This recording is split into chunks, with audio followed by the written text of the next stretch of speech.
Hello friends, कैसे हो आप सब। आई होप कि आप सब अच्छे होंगे। आज का हमारा टॉपिक है भारतीय संविधान की प्रमुख विशेषताएं। नंबर 11, सांप्रदायिक प्रतिनिधित्व का अंत और वयस्क मताधिकार का प्रारंभ। भारतीय संविधान के अंतर्गत सांप्रदायिक प्रतिनिधित्व को समाप्त कर वयस्क मताधिकार के आधार पर संयुक्त प्रतिनिधित्व की पद्धति को अपनाया गया है। 61वें संवैधानिक संशोधन 1989 में मतदान के लिए वयस्कता की आयु 21 वर्ष से घटाकर 18 वर्ष निश्चित की गई है। पॉइंट नंबर 12, स्वतंत्र न्यायपालिका और अन्य स्वतंत्र अभिकरण। संघात्मक शासन में संविधान की व्याख्याता और रक्षक होने के कारण न्यायपालिका का स्वतंत्र होना आवश्यक है। नागरिकों को प्रदत्त मौलिक अधिकारों की रक्षा के लिए भी न्यायपालिका की स्वतंत्रता आवश्यक है।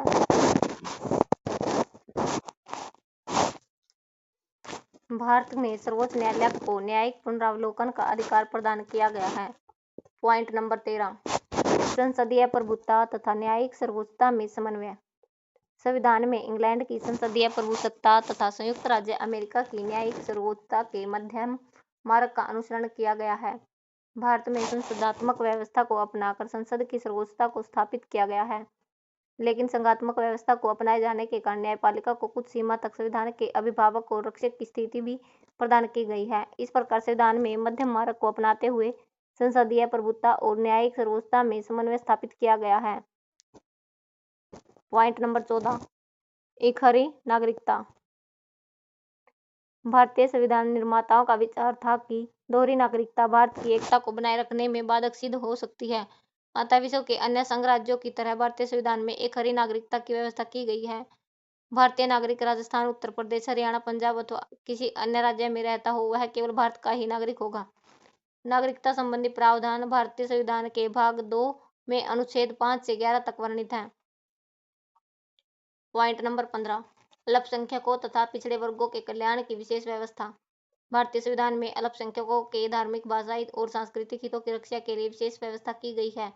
इसके अतिरिक्त भारतीय संविधान में अनुसूचित जातियों तथा जनजातियों के नागरिकों को सरकारी सेवाओं, संसद, विधानसभाओं और अन्य क्षेत्रों में विशेष संरक्षण प्रदान किया गया है। पॉइंट नंबर 16, एक राष्ट्रभाषा। संविधान के अनुसार संघ की राज्य भाषा हिंदी और लिपि देवनागरी होगी। इसके साथ ही 8वीं अनुसूची में 22 भाषाओं को प्रादेशिक भाषा के रूप में मान्यता प्रदान की गई है। संविधान में 3 प्रकार के संकट काल का उल्लेख किया गया है। 1, राष्ट्रीय आपातकाल, अनुच्छेद 352, युद्ध या बाहरी आक्रमण या सशस्त्र विद्रोह की स्थिति होने पर।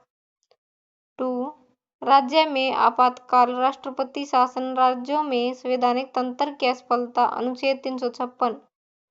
3, वित्तीय संकट के उत्पन्न होने पर, अनुच्छेद 360।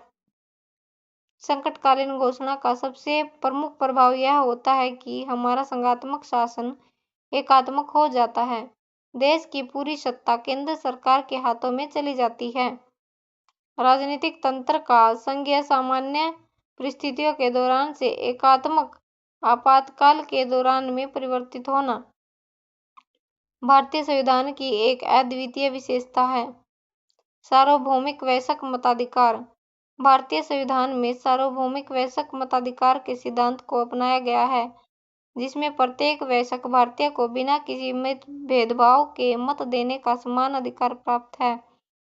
संविधान के प्रारंभ के समय 21 वर्ष की आयु के व्यक्ति को मताधिकार प्राप्त था। 61वें संविधान संशोधन अधिनियम 1988 के द्वारा मतदाता की आयु सीमा 21 वर्ष से घटाकर 18 वर्ष कर दी गई। स्वतंत्र न्यायपालिका। न्यायपालिका की स्वतंत्रता हेतु संविधान में अनेक विशेष व्यवस्थाएं की गई हैं, जैसे सर्वोच्च न्यायालय और उच्च न्यायालयों के न्यायाधीशों की नियुक्ति राष्ट्रपति द्वारा होना, न्यायाधीशों को पद की सुरक्षा प्राप्त होना, न्यायाधीशों के आचरण पर व्यवस्थापिका द्वारा विचार न कर सकना। दोस्तों, अगर आपको ये वीडियो अच्छा लगा हो तो like, share, comment and channel को सब्सक्राइब करना ना भूलें।